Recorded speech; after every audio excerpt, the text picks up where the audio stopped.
InfoPath includes two different conversion utilities that take existing forms in Word or in Excel and convert them to InfoPath forms.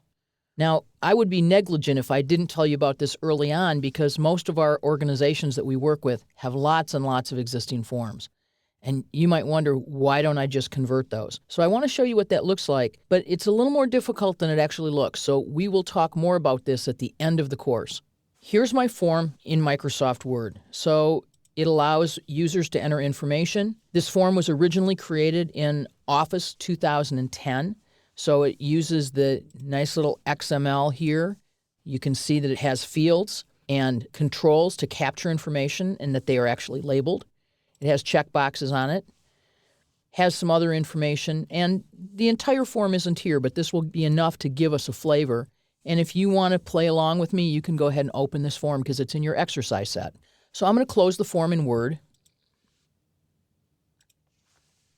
And here we are in InfoPath. So in InfoPath, when I choose New, one of my choices is Convert Existing Form. So I'm just going to double-click.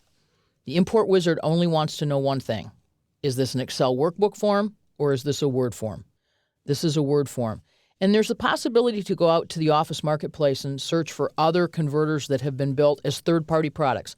But these are the two that are built in here. So InfoPath Importer for Word documents, click Next. Select the file to import. There's my file. And then I'm going to click the Options button so that you can take a look and see what some of the options are here. The default is to retain the layout that that form has and also the form fields. And notice that these choices here are not enabled. And the reason is if I want to make some other choices here, I need to say, yep, I also want to specify some custom conditions to configure this import. So the default is to convert any Word form field to an InfoPath control. If there's a text box in Word, make it a text box there in InfoPath. To find repeating tables, those places where I put 20 rows so that people could enter all of their expenses or all of their requests. To detect rich text areas as different from areas where we had somebody just enter text in a plain text box in Word. And then, if there's an empty underline, turn it into a text box. If there's a colon and a space afterwards, assume that that's a place a user was going to put information. Turn that into a text box. And then some choices that are turned off. But you might imagine that the way somebody created a form in Word was they just left an empty table cell as a place to put information. So if you want to turn that on, you'd make this choice and you'd click the checkbox. That if we had a table cell that had label text in it, we might want that to become a text box. And if someone simply put a set of brackets with space in between them, that would be a place to type information as well. Okay? So any of those that are found, you could convert to text boxes. Some people, when they design forms, they used an open and closed bracket set as a place that you would type an X. And if those are detected, those would be turned into checkboxes. So these are the default options right here. If you like them, click OK, and then simply click Finish. Okay, so InfoPath says this form was imported successfully, but one or more potential issues were identified and we could find them in the design checker. So I'm going to click OK. The design checker comes on and it says there might be some things that were positioned incorrectly. We'll find out what that means.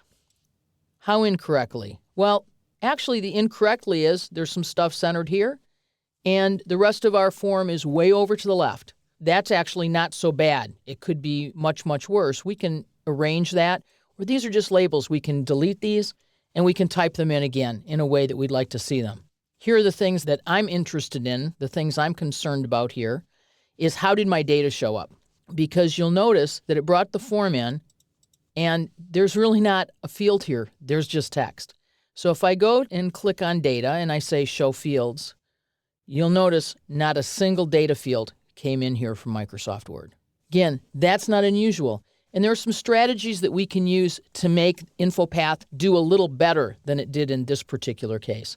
But it might be that all we really want is the table, the structure, because this gives us a great head start. This is really well laid out. So if I decided that I mostly wanted the layout and then I would go in here and say, okay, I'm going to delete that text, I'm just going to throw in a text box. Look at how well that works because the spacing is already here. So let's take another swing at this. I'm actually going to close this version right here. and not save it, and just say I want to convert an existing Word document or same document, and in this case, I just want the layout.